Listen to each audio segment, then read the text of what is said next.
ኮንፊደንስ ጊዜ በኢየሱስ ስም ዲክሌር እናደርጋለን እና ዛሬ ዲክሌር የምናደርግበት ርዝራዦችን ካሉ በኢየሱስ ስም የሚረገጥበት እና ጥሩ ነገር ጀምረናል። እዚህ ሰባኪያን የተሰጣቸውን ጥቂት ደቂቃ ይናገሩና ከደቂቃው አያልፉም። ምክንያቱም የሌላውን ጸጋ ማክበር ነው፣ ደቂቃ መጠበቅ ብለናል። ደቂቃ ማያከብር እንግዲህ ጸጋ አያከብርም ተብሎ እንዳይወቀስ ቃል ማለት ነው። ስለዚህ 3 አገልጋዮች አሉ። ፋየርን ብቻ አይደለም በጋራ የምንጠቀሙ፣ ሰባኪያንን በጋራ መጠቀም እንችላለን እና ለምሳሌያችሁ ጸጋ መከፋፈል አንዱ ውስጥ እግዚአብሔር ያስቀመጠው በሌላው ሰው ውስጥ በሌላ መንገድ ሲገለጽ ለሁላችን ከተለያየ አቅጣጫ ሲመጣ በተለይ ሁልጊዜ ባናደርግም አልፎ አልፎ ያንን ማድረግ ለአገልጋዮቹ ብቻ ሳይሆን እኛም ደግሞ የተለያየ መንገድ የእግዚአብሔርን ሀሳብ ለመቀበል ይረዳናል እና 2 ቄሶች 10 ደቂቃ ወስደው በጌታ ስለተገኘው ነፃነት በልባቸው የተቀመጠውን ከዛ ጋር አያይዘው ያካፍሉንና ከዛ በኋላ ፓስተር አሮን ደግሞ በዛው ላይ እሱ ጌታ ወልዶ ያስቀመጠውን አድርጎ እንጸልያለን። ስንጸልይ በዛ ሞመንት ላይ ምናልባት እርግጠኛ ነኝ ወጣቶቹ ባይብል ስተዲያቸውን በዛ ሰዓት ጨርሳሉ። እነሱን እንጠራና እንግዲህ ይሄ ክፍል አብረን ብዙ ጀነሬሽን የኢየሱስ ክርስቶስን ነፃነት ያውጃል። አሜን።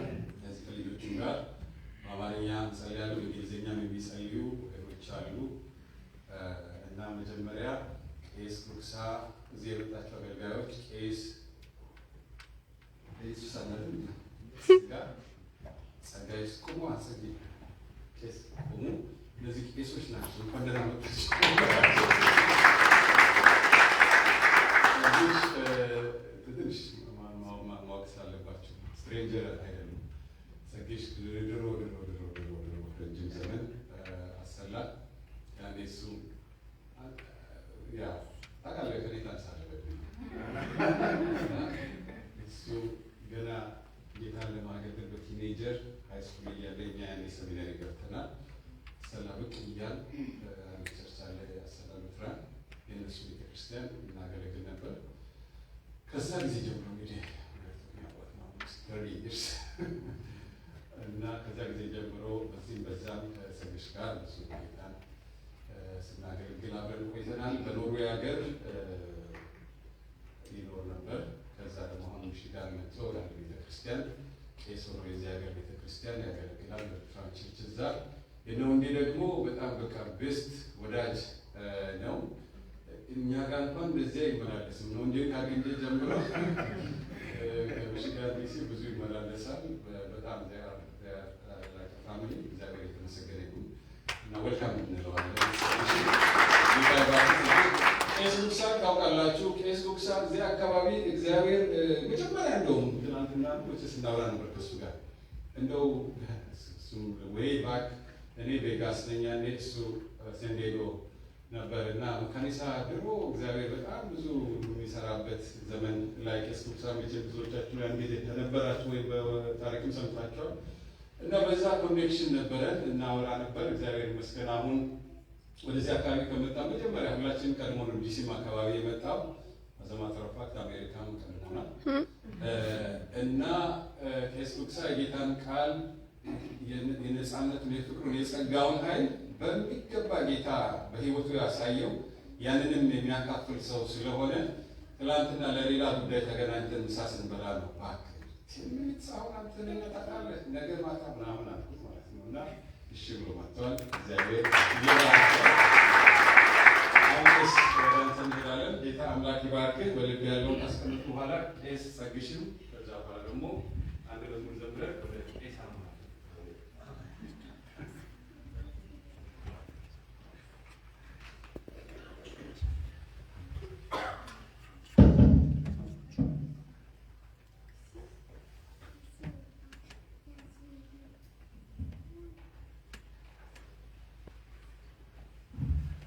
ሁላችሁም በጌታችን በክርስቶስ ሰላም ላችኋለሁ። እንዴት ናችሁ?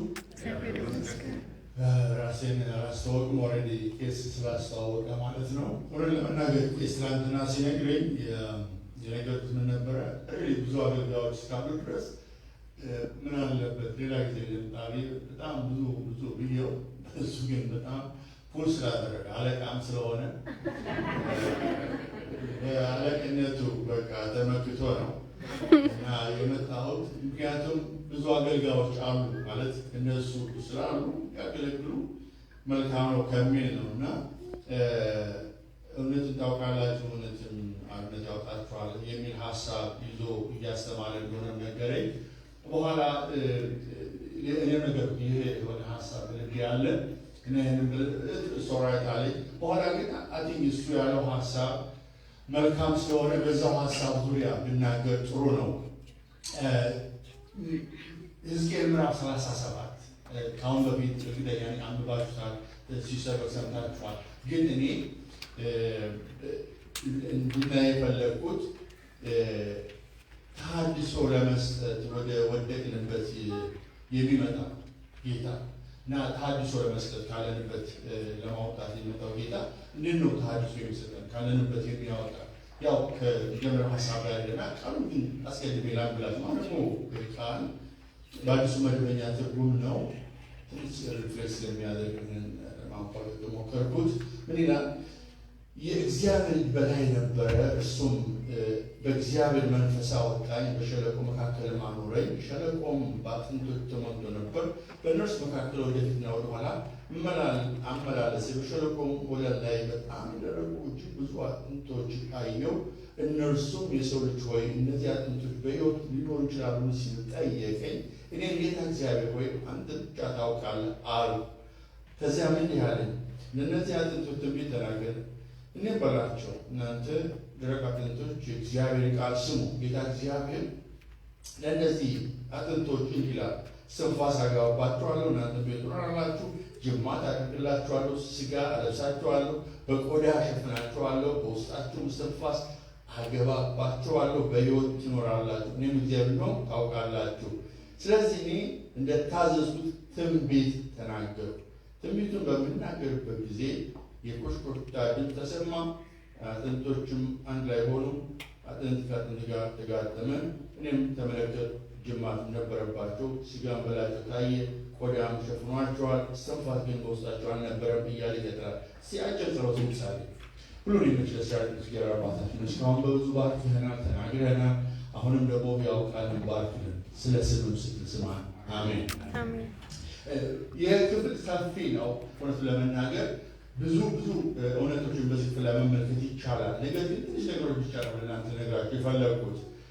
የመጀመሪያው በተለይ የምንመለከተው ትልቅ ነገር ለራሴ በሕይወቴ ትልቅ መጽናናት የሚሰጠኝ ወደ ወደቀ ወደማይፈለግ ወደ ሞት ወደ ደረቀ ወደ ተሰባበረ የሚመጣ እግዚአብሔር ብቻ። አሜን። ሰው የሚፈልገው የሚያምረውን ነው። ሰው የሚፈልገው ስልጣን ያለው ነው። ሰው የሚፈልገው የሆነ ጥቅም የሚሰጠው ብቻ ነው። ወደ እግዚአብሔር በምንመጣበት ጊዜ ግን እኔና እናንተ እንደምናስበው አይደለም። አሁን ወደዚህ ሸለቆ ሲመጣ ግን ነቢዩ የመምጣቱ ምክንያት እግዚአብሔር ነው ያመጣው። እሱ እግዚአብሔር ባያመጣው ኖሮ እዛ ሸለቆ የመምጣት ፍላጎት የለው። እነዚህን የደረቁ አጥንቶች የማገልገል ፍላጎት አልነበረ። ማን የደረቀ አጥንት ማገልገል ይፈልጋል? ሁላችንም እኮ ማገልገል የምንፈልገው እኛ ስንነጋገር መልስ የሚሰጡ እንደውም እኛን የሚያግዙ እኛን የሚያበረታቱ ለእኛ ጸጋ የሚያካፍሉ እንጂ የእኛን ብቻ ድሬን የሚያደርጉ የእኛን ብቻ የሚወስዱ አንፈልግም። እግዚአብሔር ግን እሱ ብቻ ሳይሆን አገልጋዩን ይዞት መጣ። ወዴት? ወደ ሞቱ፣ ወደ ደረቁ፣ ወደ ተሰባበሩ፣ ወደ ተበታተኑ፣ ምንም ተስፋ ወደሌላቸው ወደዛ መጣ። በነገራችን ላይ የሚፈልጋችሁ እግዚአብሔር ብቻ ነው። አሜን። አንዳንድ ጊዜ ሰዎች በአንድ ሌላ መንገድ ስልክ ይደውሏችኋል። በዚህ በዛ እንደሚፈልጓችሁ ስሜታቸውን ልትረዱ ልታዩ በተግባር ልታዩ ይችላሉ። ግን አስቡ፣ የሆነ ነገር ባይኖራችሁ ይፈልጓችኋል። ከኢትዮጵያ ከመውጣት በፊት አንድ ጊዜ አንድ ሰው ቤት ወሰደችኝ። ታሟል እና ልጸልይለት እፈልጋለሁ ብላ ወሰደችኝ። ቦሌ አካባቢ ነው እና ሰውየው መልከ መልካም የሆነ ረዘም ያለ ሰው ነው እና ሙያውን ሲነግረኝ መሐንዲስ ነው፣ በዛ ላይ ኢንጂነር ነው። ተቋራጭ የነበረ ሰው ነው፣ ብዙ ሀብት የነበረው ሰው እና ሆነ አጋጣሚ ወደ ሐዋሳ ሲሄድ መኪና ተገልብጦ ተሰባበረ። ከዚያ በኋላ መቆም አልቻለም፣ መራመድ አልቻለም እና ለሕክምና ወደ ጣሊያን ሀገር ሄደ፣ እንግሊዝም ሀገር ሄደ።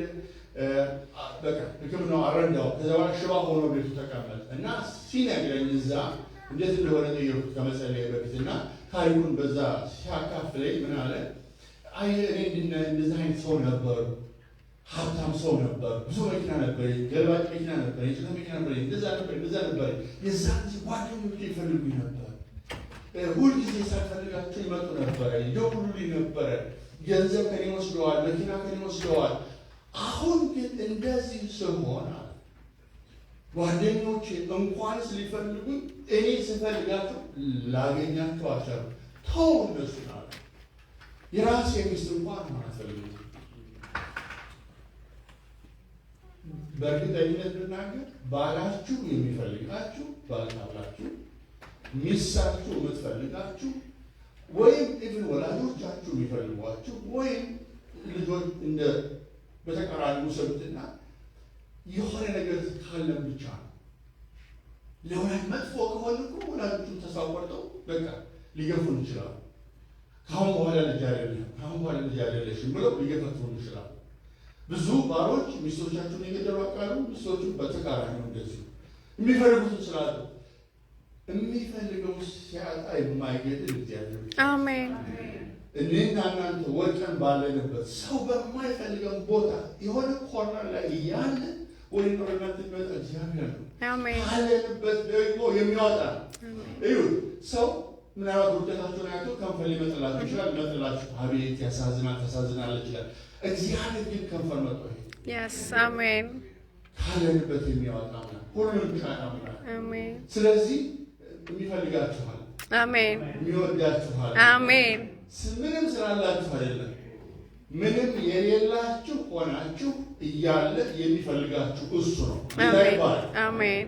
እና ከዚህ ሁኔታ እንዴት ነው እግዚአብሔር ሕዝቡን የወደቀውን የተሰባ ብሬሞት ደቂቃውን ንገረኛ ታስቁመኝ እኛ ሞቅ ብሎ ይዳደግ ማለት ነው።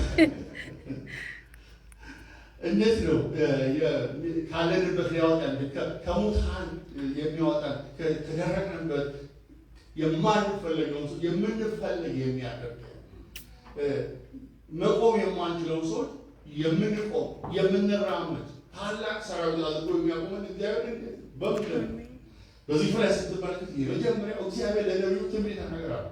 ትንቢት የሚለው ለማን ነው? ለሕያዋን አይደለም፣ ለሙታን ለደረቁት ነው ትንቢት ተናገር የሚለው። ዛሬ እኮ እኔ በሕይወት ላሉ ሰዎች እኮ ለመናገር ይከብደኛል እና ብዙዎች ሪአክሽናቸውን አንቺ እንደውም መልእክቴ ትንሽ ምናምን ልል እችላለሁ። እግዚአብሔር ግን ለሕያዋን ብቻ ሳይሆን ለሙታን የሚናገር አምላክ ስለሆነ ለነቢዩ ነገሩ ተናገራል። እሱም ማለት እግዚአብሔር እንደተናገረ የተናገሩ ዝላይ እናስተው እንደ አገልጋይ እኔና እናንተ የእግዚአብሔር ቃል የሚሰራው እግዚአብሔር እንደተናገረ ስንናገር ነው እንጂ እኛ እንደምንፈልገው ስንናገር፣ እኛ የፈለግነው ስንናገር የሚሆን ነገር የለም። እግዚአብሔር ቃሉ ያው ስለሆነ ቃሉ ስለሚሰራ፣ ስለዚህ ነቢዩ የሰራዊት ጌታ እግዚአብሔር እንደዚህ ይላችኋል ብሎ አሁን ደግሜ አላነበው። እናንተ የደረቃችሁ አጥንቶች ይላል እግዚአብሔር፣ አጥንቶች የተሰባበራችሁ ወደ አንድነት አመጣችኋለሁ። በላያችሁ ላይ ጅማት ፍልጥማችሁን ያደረገው እርጥበት ይኖረዋል፣ ቅባት ይኖረዋል፣ ከዛ ደግሞ እንደገና ስጋ ይኖረዋል፣ ቁርበት። እኔ ይሄንን አደርጋለሁ ሲል ገና ሲናገር ምድረ በዳው ሸለቆው መንቀሳቀስ ጀመረ። አሜን። አሁን ተንቀሳቀሱ ተብሎ አልተናገር፣ ግን የእግዚአብሔር ቃል ስለሚያንቀሳቀስ የደረቀውን የሞተውን የተዘጋውን ነገር መከፋፈት የሚችል እግዚአብሔር አሜን። ቃሉ ሲነገር በሚገርም ሁኔታ እነዛ ለብዙ ዘመን እጅ የለም እግር የለም ሁሉ ተሰባው በየቦታው ነው ያለው። ግን እነዛ ቦታቸውን አውቀው ምክንያቱም ስልጣን ያለው እግዚአብሔር ስለተናገረ ቃሉ እንደዚህ በሕይወታችን የጎደለው መሙላት ይችላል። ውበት ያጣውን ነገር ውበት መስጠት ይችላል። የተበላሸውን ነገር ማስተካከል ይችላል።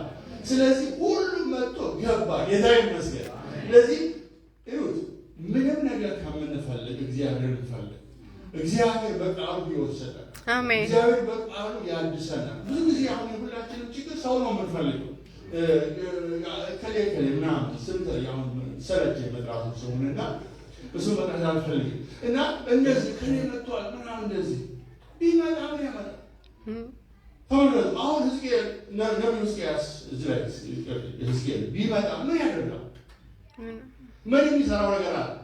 እግዚአብሔር እኮ ስለመጣ አሜን። እግዚአብሔር እኮ ስለተናገረ ነው ሁኔታዎች የተለወጡት እንጂ ሰው በራሱ እንኳን ስለሞቱ በሕይወት ያሉትን ይገላል። ስለዚህ ማንን እንፈልግ? እግዚአብሔርን የሚፈውሰውን እግዚአብሔር፣ አሜን። የደረቀውን የሚያረሰውን አሜን። የሚያገጣጥመውን እግዚአብሔር፣ Yes. አንድ የሚያደርገውን እግዚአብሔር እሱን እንፈልግ። አሜን። እሱ ሲናገር የማይሆን ነገር ይሆናል። አሜን። እግዚአብሔር ሲናገር በእናንተ ቤት ሆኖ የማያገኝ ነገር ይሆናል። አሜን። ሆኖ የማያገኝ ነገር ይሆናል። አሜን። በሕይወታችሁ ሕይወት ውስጥ ሆኖ የማያገኝ ነገር ይሆናል። አሜን። እግዚአብሔር ስለሆነ አሜን። ቃሉ ይፈጥራል። Yes. ከዚህ በኋላ ያ ከሆነ በኋላ ግን ሕይወት አልነበረባቸው ይልና እንደገና ተናገራሉ። ለንፋስ ትንቢት ተናገራሉ። አሁንም ቃሉ ነው እግዚአብሔር ያወጣው። ነቢዩ ተናገረ። ንፋስ ሆይና ወደ ሞቱት ወደ ተገደሉት መጥተህ ግባባቸዋል። ከዚያ በኋላ የእግዚአብሔር መንፈስ መጣ፣ በነዚያ በሞቱት ላይ ሕይወት ሰጣቸውና ታላቅ ሰራዊት ሆነው ቆሙ። ጌታ ይመስገን። አሜን። እግዚአብሔር በቃሉ እንደገና እግዚአብሔር በመንፈሱ የሚፈጥር ሕያው የሚያደርግ አምላክ ተነሱ፣ ታላቅ ሰራዊት ሆኖ ጌታ ይባላል። ለእኛ እናንተ ሕይወት የሚሰጠን እግዚአብሔር ነው። በምን? በቃሉ በመንፈሱ፣ በቃሉ በመንፈሱ። አሜን። መጨረሻ ስለዚህ ጋር እንደራል እግዚአብሔር በቃሉ የእኛ የእናንተን መቃብር ይከፍታል። አሜን። የመጨረሻው ክፍል ላይ ብትመለከቱ ሕዝቡ የሚለውን ተስፋ መቁረጥ ይናገርና ላንብበው። ይህንን ላንብላችሁ። ከዚያም እንዲህ አለ፣ የሰው ልጅ ሆይ እነዚህ አጥንቶች መላው የእስራኤል ቤት ናቸው። እንዲህም ይላሉ፣ አጥንቶቻችን ደርቀዋል፣ ተስፋ የለንም፣ ተቆርጠናል። ስለዚህ ትንቢት በላቸው። ጌታ እግዚአብሔር እንዲህ ይላል፣ ሕዝቤ ሆይ መቃብሮቻችሁን እከፍታለሁ፣ ከውስጣቸው አወጣችኋለሁ፣ ወደ እስራኤል ምድር መልሼ አመጣችኋለሁ። ከዚያም እናንተ ሕዝቤ ሆይ መቃብሮቻችሁን ከፍቼ ሲያወጣሁ እኔ እግዚአብሔር እንደሆንኩ ታውቃላችሁ። መንፈሴን በውስጣችሁ አስቀምጣለሁ፣ እናንተም በሕይወት ትኖራላችሁ፣ በገዛ ምድራችሁ አስቀምጣችኋለሁ። ከዚያም እኔ እግዚአብሔር እንደሆንኩ እንደተናገርኩ እንዳደረግኩትም ታውቃላችሁ ይላል እግዚአብሔር። ጌታ ይመስገን። አሜን። ሕዝቡ ምንድን ነው የሚለው? መሞት ብቻ አይደለም፣ ሞተና ከሞትን በኋላ በመቃብር ውስጥ ነው ያለው። ስለዚህ በሕይወት መኖር እንዴት ይቻላል? እንደገና ደግሞ ከመቃብር ውስጥ እንዴት እንወጣለን ብለው ነው የሚናገሩ። እግዚአብሔር ግን አለ በሕይወትም አኖራቸዋለሁ፣ መቃብራችሁንም እከፍታለሁ። አሜን። መቃብሩ ከፍቼ እናንተ ትወጣላችሁ አለ። እኔ ራሴ አወጣችኋለሁ። አሜን። ለመሰላችሁ ብዙ ጊዜ በአንድ ነገር ውስጥ መኖር ከጀመር እንለምደዋለን። ከዛ የመውጣት አቅም እናጣለን እና ከዛ የመውጣት አቅም ስለምናጣ እግዚአብሔር ኢቭን መቃብሩ እንኳን ቢከፈት ማለት ባቢሎን እንኳን ቢሸነፍ የሚሉና የፋርስ መንግስት እንኳን ቢሸነፍ አስቴናስ እንኳን ቢሸነፉ ነገር ግን እግዚአብሔር ራሱ ሕዝቡን ካላወጣ ሕዝቡ ሊንቀሳቀስ አይችልም። ስለዚህ ብዙ ጊዜ እንዴት እግዚአብሔር ይህን አድርጎለት እንዴት እግዚአብሔር ይህን አድርጓለት እሷ ለምን አትንቀሳቀስም ብላ አይንቀሳቀስም። በቃ ታስራ ከስራት የሚወጣ እግዚአብሔር። አሜን። ስለዚህ መቃብራችሁ መክፈት ብቻ አይደለም፣ ከመቃብር እግዚአብሔር ያወጣችኋል። አሜን። እንደገና እጃችሁ ጠላት የወሰደው በማወቅ ባለማወቅ በስንፍናችን ያበላሸውን ነገር እግዚአብሔር መልሶ ይሰጠናል። አሜን። ለምድራችሁ መልሳችኋለሁ ይላል እግዚአብሔር። Yes, አሜን። ስለዚህ እኛን ለመፈለግ ወደ እኛ የሚመጣ እግዚአብሔር ነው። ካለንበት የሚያወጣን በቃሉ በመንፈሱ ነው። ጌታ ይባርካችሁ።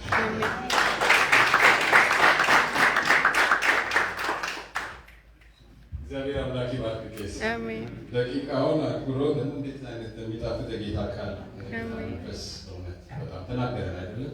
እግዚአብሔር ይባርክ በሉት። እግዚአብሔር ይባርክ። በዚህ መንፈስ በኋላ ስለምንጸልይ መንፈሱ ይቀጥላል የጌታ ስራ። አሁን አሜን። ቄሱም ደግሞ እንደዚሁ በልቡ ያለውን ጥቂት ደቂቃ ካፍለን እና ለመጸለይ እንድንዘጋጅ ነው ዛሬ እና ለጸሎት ያዘጋጀን ጌታ ይባርክ። እንደገና እንኳን ደህና መጣህ በሉት። የጸግሽን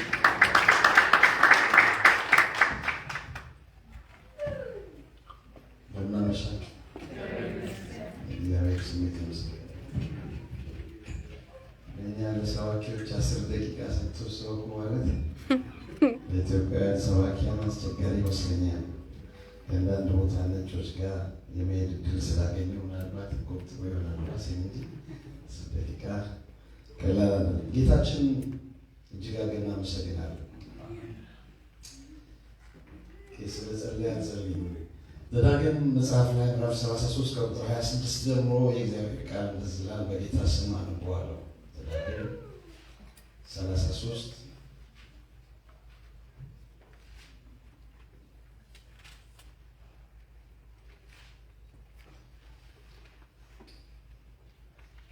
ከቁጥር 26 ጀምሮ ያለውን ቃል እናነባለን። እንደዚህ ይላል። በጌታ ስም አነበዋለሁ። ይሽሩ ወይ በሰማያት ላይ ረድኤትህ በደመናትም ላይ በታላቅነት እንደሚሄድ እንደ እግዚአብሔር ያለ ማንም የለም። መኖሪያ የዘላለም አምላክ ነው። የዘላለም ክንዶች ካንተ በታች ናቸው። ጠላትን ከፊት አውጥቶ አጥፋው ይላል። እስራኤልም ተማምኖ የያዕቆብ ምንጭ ብቻውን እህልና የወይን ጠጅ ባለበት ምድር ይኖራል። ሰማያቱም ጠልን ያንጠባጥባሉ። እስራኤል ሆይ ምስጉን ነህ። በጣም ፈልገው ቃል እዚህ ጋር ያለው በእግዚአብሔር የዳነ ሕዝብ እንዳንተ ማን ነው? እሱ የረድኤትህ ጋሻ የከፍተኛነትህ ሰይፍ ነው። ጠላቶች ይገዙልሃል፣ አንተም ከፍታቸውን ትረግጣለህ። ጌታ ይባረክ። አሜን። የሙሴ ሕይወት በሶስት ነው የሚከፈለው። እንደምታውቁት 120 ዓመት ነው እዚህ ምድር ላይ የኖረው። 40ው ዓመት የመጀመሪያው ዓመት ነው።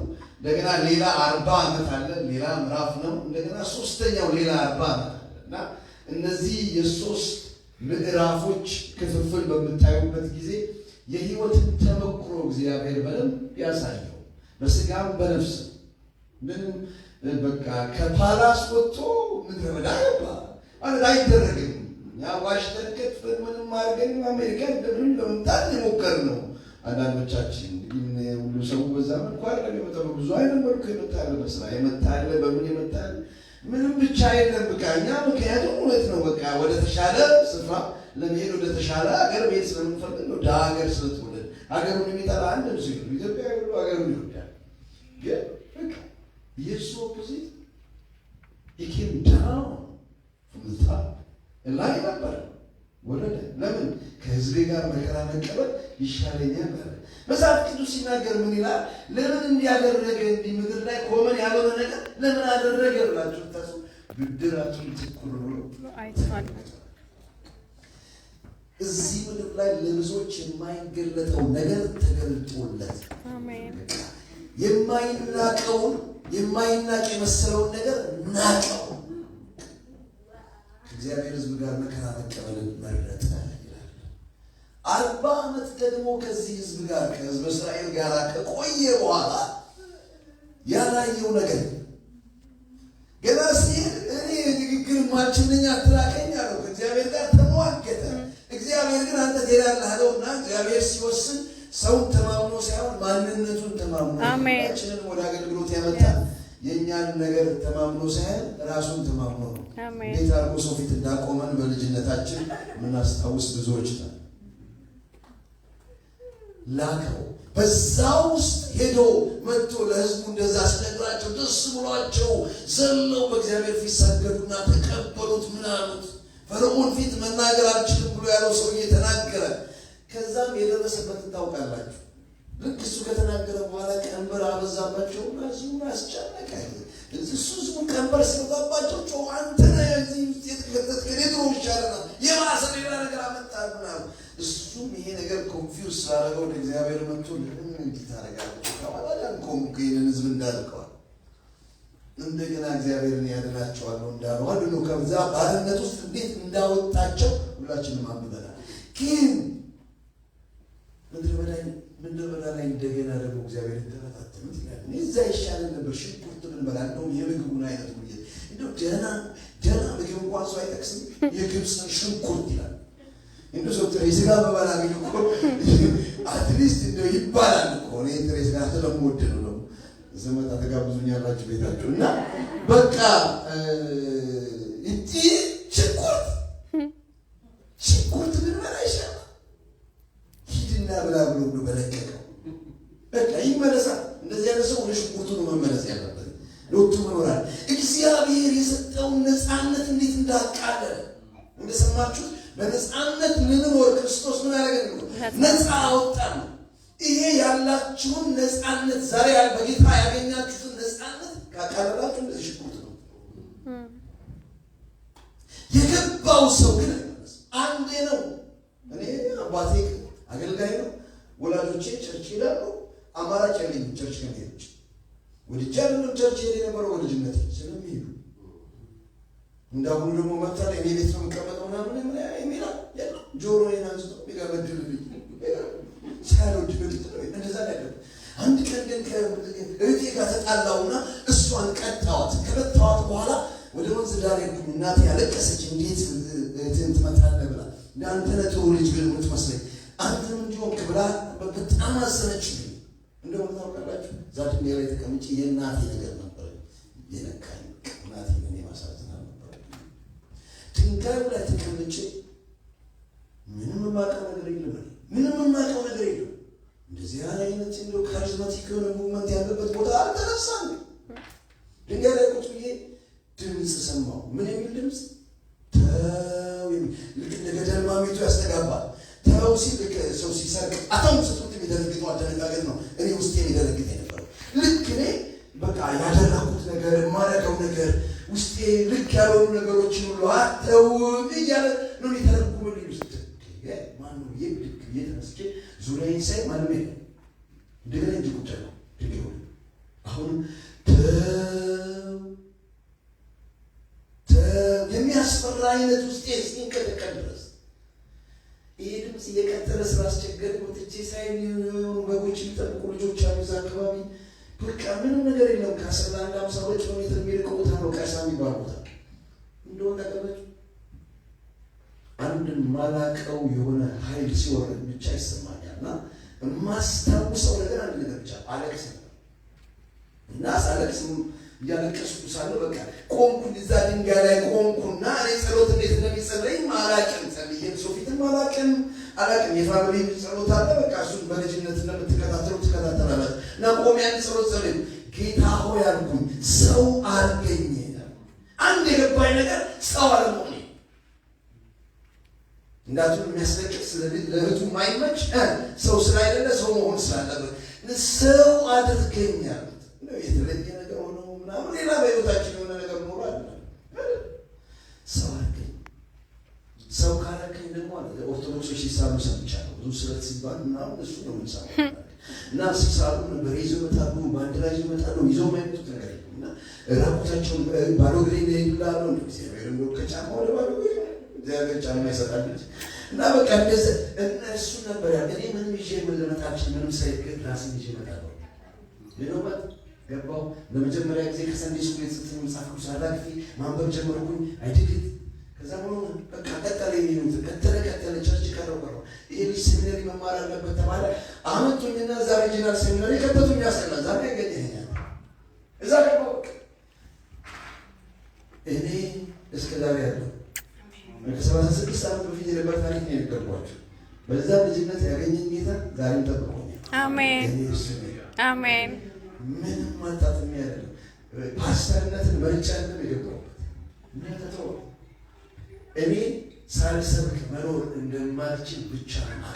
አሜን። ወንጌል ሳልናገር መኖራችን አይካን ሰባ አልችል በከተንከራተት የሚያንከራተተኝ ጳውሎስ ሲናገር እንደዚህ ያለ ትናንትና ማታ ተገልጦልኛል አለ። ተዋለ የእሱ የምሆነው የማመልከዋል እኔ ሌላ ህይወት የለኝም አለ። ተገልጦ ማንም ሰው አይጠፋም ብሎኛልና ማንም ምንም አይሆንም አታስቧል። የእሱ እንደገና ደግሞ አሁን በሮሜ ላይ ሲናገር ምንድን ነው የሚለው? ከእኛ አንድስ እንኳን ለራሱ የሚኖር በህይወት ሆነን ብንኖር ወይም ብንሞት ማለት የክርስቶስ ነፃነት በክርስቶስ ያገኘው ነፃነት የገባው ልክ ይሄ ምን ነገራቸው ነፃ ወጣን እንደተረሳ መኖሪያ የዘላለም አምላክ ነው። የዘላለም ክንዶች ያንተ በታች ናቸው። ይሄን አፍጥጦ ያቺ ማርናው ተምታፈስ ምድር ምናምን ብለው ለመዋጥ ምድር ተዘጋጅተዋል። እሱ ግን ምን እያላችሁ ላይፍ ስቶሪ አሜን ላይፍ ከዛ ከቀንበር ነፃ ያወጣ እሱ ነው ጌታ ነው። ከእሱ ጋር ከሆንክ ለዘላለም ትጸናለህ። አሜን ወገኖቼ በነፃነት ልንኖር ክርስቶስ ነፃ ያወጣን የተከለን ያ የተከፈለው ዋጋ እንዳይቀርብን እግዚአብሔር ይርዳል። አሜን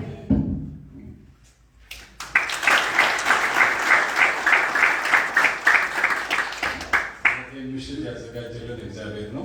አሜን በሚገርም ሁኔታ አገልጋዮቹን ከዛ ከዚህ አሁን እሱ ከሚሽጋን ራሱ ጉዳይ ችን መጠየቅ ነው የመጣው።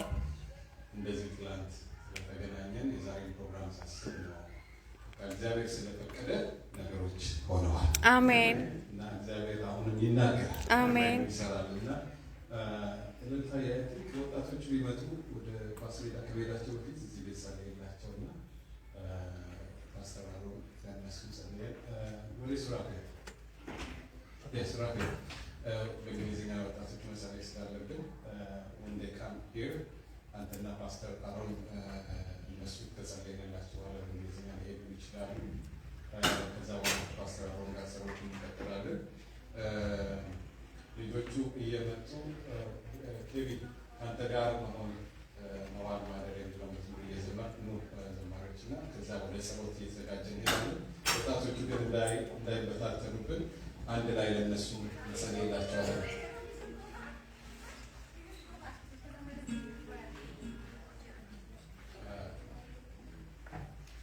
ሰላም ወይም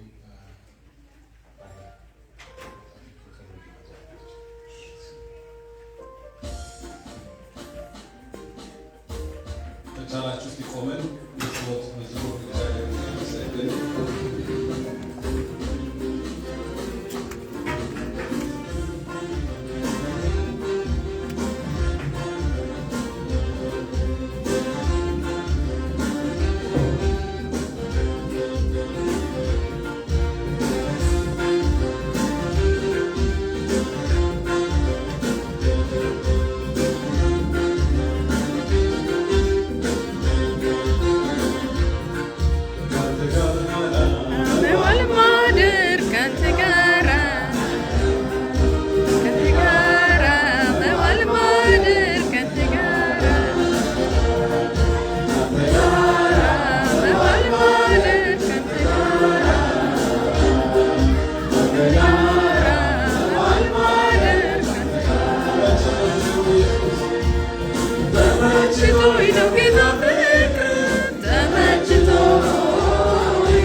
ተመችቶኝ ነው ጌታ ፍቅር ተመችቶኝ ነው ተመችቶኝ ነው ጌታ ፍቅር ተመችቶኝ ነው።